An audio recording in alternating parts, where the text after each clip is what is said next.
Tiri kutambira mashoko anosiririsa panapa mhuri yeZimbabwe. Tiri kunzwa kunzi Bishop Kevin Nyamakanga vasungwa vari kunzi vatorwa kumba kwavo muHarare vakaendwa navo ma-state security agents ari kunzi vangoenda kunovapika.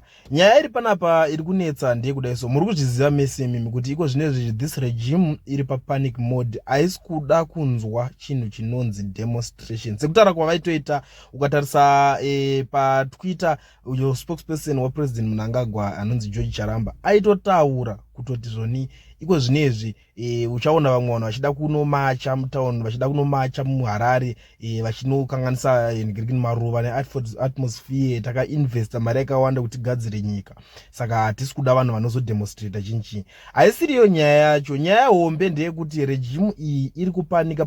Ikangonzwa kunzi munhu wese arikuda kuita demonstration, vari papanic mode kuziva kuti pakangoitwa demonstration iyoyo chete pane zvichakanganisika muZimbabwe, pane zvichakanganisika pavari. Varida kugara vavharidzira, pane image yavari kuvharidzira. Iko zvinezvi vari kungokukuzva, chero munhu wese akambotaura zvekudemonstrata.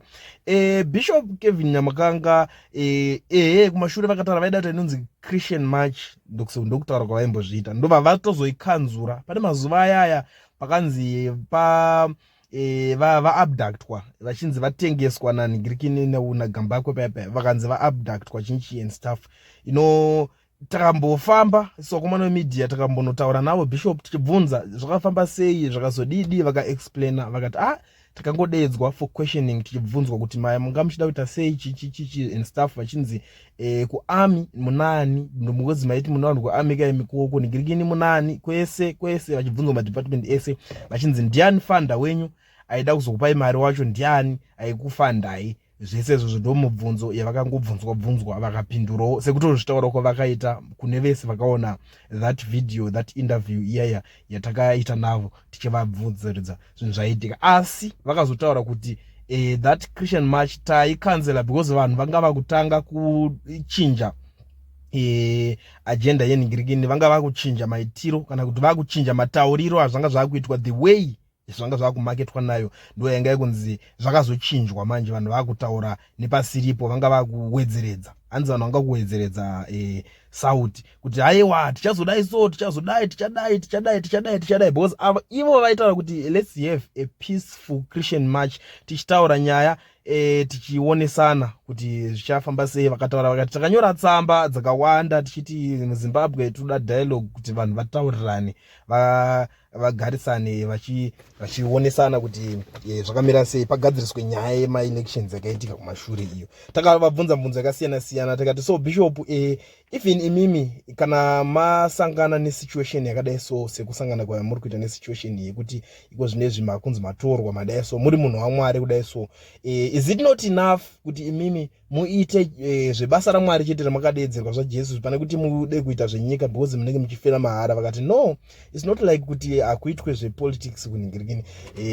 Tinenge tichida kuti hanzi chechi iripo pakuunza peace kwete kuti tiite panhingirikini pamademonstration. But I don't know kuti apa manje chavazonyatsotorerwa futi nhasi inyaya yechi according nekuziva kwatinoita vaizvitaurira. We don't know maplans avo, but taibvunzawo vachitaura matauriro avaita. What I think panyaya iyoyo ndekuti mavideos avo avaiita ekumashure pachitaurwa zvekunzi toda kuzoita mademonstrations, toda kudai, I think ndo akatanga kuonekwa achiningirina since iko zvinezvi pane operation, because it's more like an operation now yekuti munhu wese akangotaura zvekuti demonstration, wese akangotaura zvekuti akangotaura muromo iyoyo I think vari kungoweya influence yonayo inongoweyiwa so zvonzi uyu anokwanisa kuinfluenza vanhu akatanga kuzolidha vanhu.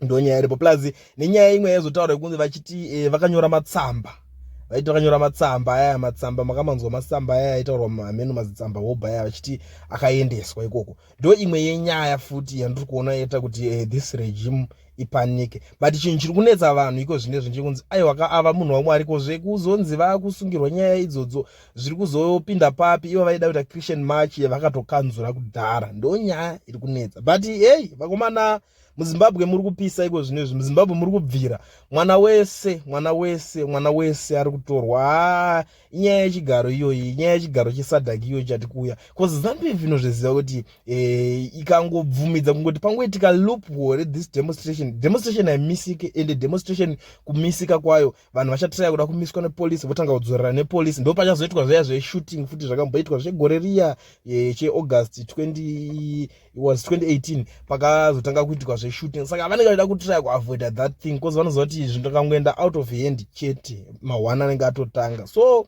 nguva yese chandiri kuona panga pakatodyarwa. I think maCIOs vakazara muvanhu, vakazara even kune vamwe vanoita zvese, ungava vanoenda kumabhawa unenge uchitofamba vachinzwa zvavo information bit by bit, day by day. Manje iko zvinezvi zvinhu zvacho zvadzoka zvoshata. Ende bishop pavakasiya nyaya yekuti handichadi kuningirikina, takanzura ningirikina, vanhu vakawanda vakavapopotera. Muri gwara, muri chichi, wai musinganingirikine. But nhasi onai kwazvaenda mhuri yeZimbabwe, munhu atosvika pakutorwa. Vakomana vanhu vaya iko zvinezvi vanyarara manje. Hakuna vazhinji, vashoma vari kutaura nezvazvo apa. Vanhu vemuZimbabwe makawadzi futika. Vanokuda kuchienda pamberi, tungamira. But ivo vakaona kuti zvinhu zvashata manje, vakuhwanda. Iko zvinezvi bishop vangonzi vatorwa. Hakuna, handisati ndaona vanhu vakanyora zvakanzi free bishop Nyamakanga now. Handisati ndachiona. I don't know kuti why chii chiri kuitika nevanhu. Kozi vanhu vanoda kuti vanhikirine iwo results. I think this man vanhu vanga right paipe vaita I think vakanorohwa. Kozi kumberi uko kumaoffices uko kwako kune vakomana vanononoka kunzwisisa. Saka ndosaka vakadzoka vakuku kudai so. Taizviona, taizvinzwa zvichitaurwa nevanhu but taiignore tichiti no. Kana vakarohwa kavanongobudisa pachena ngoti aiwa guys kwandakatorwa ndikaenda kwandakarohwa, kwandakanikina kwandakanikina. Bosi vakangodzoka vachingobva ikoko vangoti pari zvinotambopoza takansela ningirikini yedu, hatichaite Christian march yataida kuita. Ndo zvavakangodzoka vakutaura kuya mese makazviona vachingoti takuningirikini hatichakwanise kuita Christian march. But now onai zvazvava guys, onai zvazvava. Munhu mukuru wechechi guys, munhu anotozvinamatirawo zvake, and it's not kuti anenge achingodaira on nyaya idzodzo chete dzekunzi dzematongerwo enyika. No, haisiriyo nyaya yacho. Ukatotarisa anotorebuka vanhu akawanda, maprophets akawanda, mapastor, mapreacher vakasiyana vese vechitendero. Even kana vamwe vanhu munyika anotorebuka wani nedzimwe nyaya. Even kana ukatarisa nyaya dzese komendari alright anenge achingorebuka ninge wazodai aiwa zvisiri izvo zvawakuita, aiwa ninge wadai, aiwa ninge wadai wabhaisa.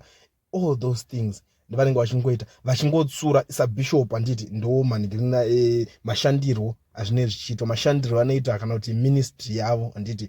Cause vamwe vanonzwisisa kuti bishop unenge uri overseer wechechi, saka vanenge vachiisa order.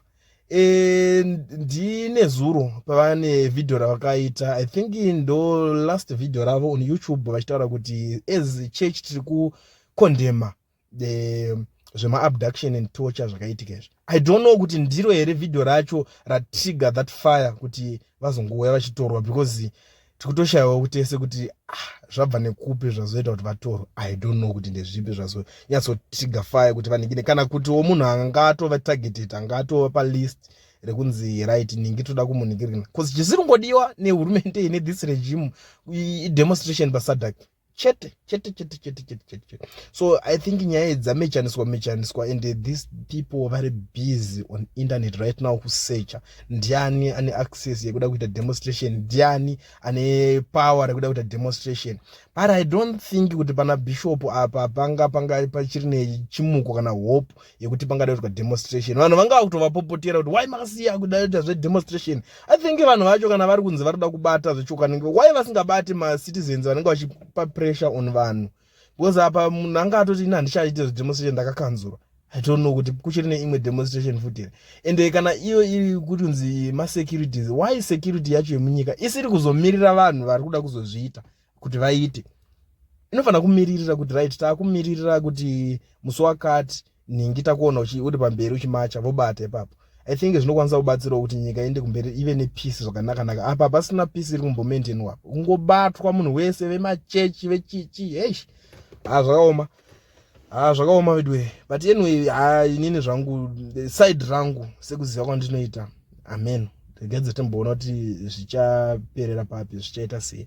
Ndo situation yatiri kusangana nayo kwezvinezvi. Tiri kunzwa kuti bishop nyambokanga vatorwa, guys, hazvina kumira mushe. Tiri kungotiwo kokoko kuti vanhu vemachurches vezvitendero munongoti ndonguva yekuti munamatire kuti ka munhu waMwari asanotochwe asanokuwadzwe, hazvizonakidzeka kuti munhu waMwari udzoka ikoko achinganzi asangana nemaproblems akaita seiwayo.